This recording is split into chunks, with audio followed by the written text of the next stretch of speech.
تقرير طبي يهدد صفقة الأهلي المنتظرة. إليكم التفاصيل، ولكن في البداية صل على سيدنا محمد، ولا تنسى الإعجاب بالفيديو والاشتراك في القناة حتى يصلك كل ما هو جديد وحصري.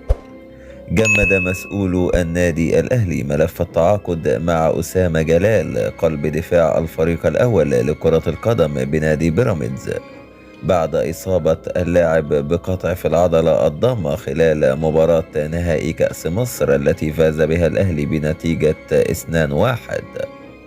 ووفقا لمصدر أسرار وأخبار أن الجهاز الطبي بالنادي الأهلي أوصى بعدم التعاقد مع أسامة جلال إلا بعد التأكد أولا من قدرة اللاعب على تخطي الإصابة التي لحقت به بقطع في العضلة الضامة، لا سيما أن الإصابة من الممكن أن تتجدد مع اللاعب بصورة مستمرة بعد عودته للملاعب.